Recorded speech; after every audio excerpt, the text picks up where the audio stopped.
J'aurais pu sauver une vie ce jour-là. Mais j'ai fermé les yeux. Cela fait plusieurs années maintenant.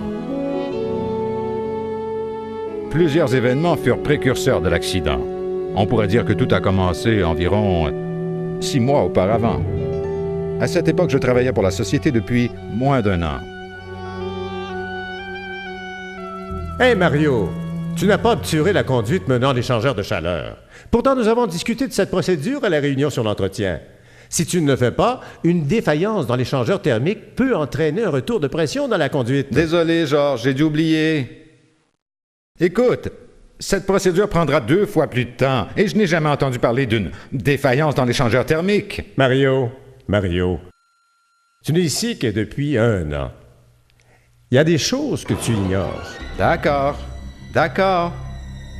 Si tu veux le savoir, il y a vraiment eu une défaillance d'un échangeur thermique à l'usine Wenzhong.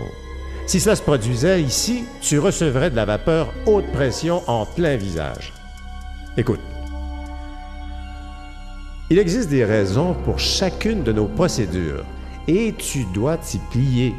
Et si tu vois des collègues en train de changer cette soupape sans obturer la conduite qui mène à l'échangeur thermique, indique-leur la procédure. Ils devraient être au courant, ils étaient à la réunion. Bien sûr qu'ils savent. Bien sûr. Tout comme tu le savais. C'est difficile de changer nos vieilles habitudes, Mario. Plusieurs mois se sont écoulés et je commençais à sentir que je faisais partie de la bande. Même s'ils n'écoutaient pas vraiment ce que j'avais à dire. C'est alors que j'ai eu cette prise de bec avec François. Environ 2 semaines avant l'accident.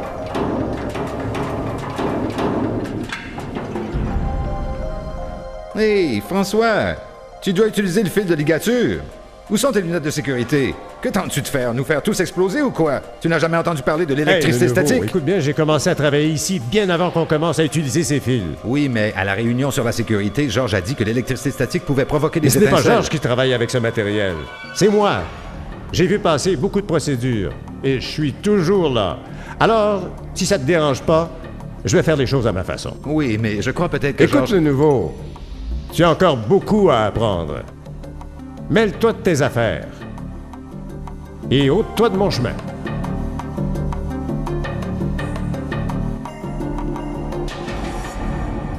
Je me rappelle encore à quel point je me suis senti humilié après cette conversation.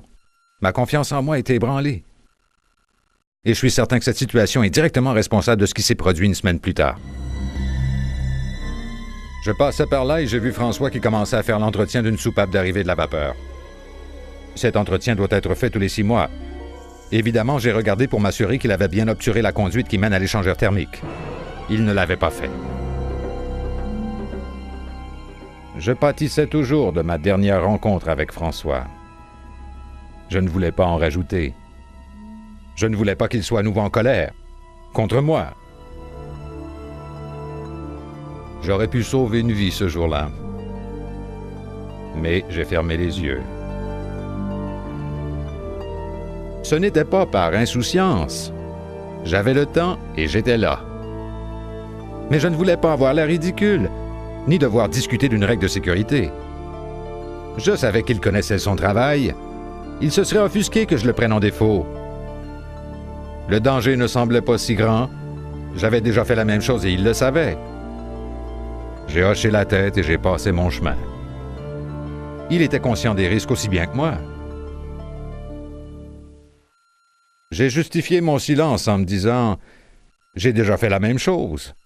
De quel droit lui faire une remontrance? » Je veux dire, il connaissait la procédure. J'ai fait quelques pas, mais il y avait quelque chose qui clochait. Je me suis arrêté et j'ai rebroussé chemin. Je crois que j'aurais dû dire quelque chose, mais j'essayais seulement de me convaincre que tout était normal. Je me trompais. Il a pris un risque. Et j'ai fermé les yeux. Et c'est ainsi que je l'ai laissé mourir.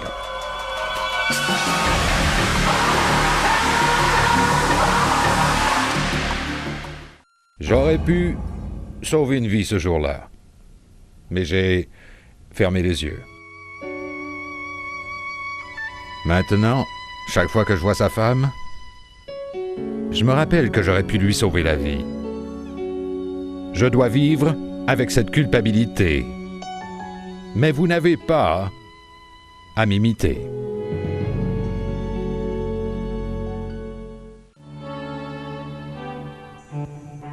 Dorénavant, je me fais un point d'honneur d'intervenir. Chaque fois que je vois quelqu'un prendre un risque. Ce n'est pas pour critiquer les gens, même si certaines personnes le perçoivent ainsi, c'est parce que je ne tiens pas à ce qu'ils se blessent. Parmi les nouveaux employés, certains se fâchent occasionnellement. Ça ne me dérange pas. Les travailleurs d'expérience, ceux qui connaissaient François, ils comprennent pourquoi je le fais. D'ailleurs, ils ont commencé à intervenir aussi, ce qui influence les autres travailleurs. L'autre jour, quelqu'un m'a rappelé de mettre mon écran facial. Il ne me connaissait pas et n'avait pas connu François. Il savait simplement que je devais le porter. Et il n'a pas eu peur de me le dire. Je lui ai dit merci de m'avoir ainsi rappelé à l'ordre. Parce que c'est ce genre de sollicitude dont notre programme de sécurité a besoin pour atteindre le prochain niveau. Je suis sincèrement désolé que quelqu'un ait dû mourir avant que nous réagissions.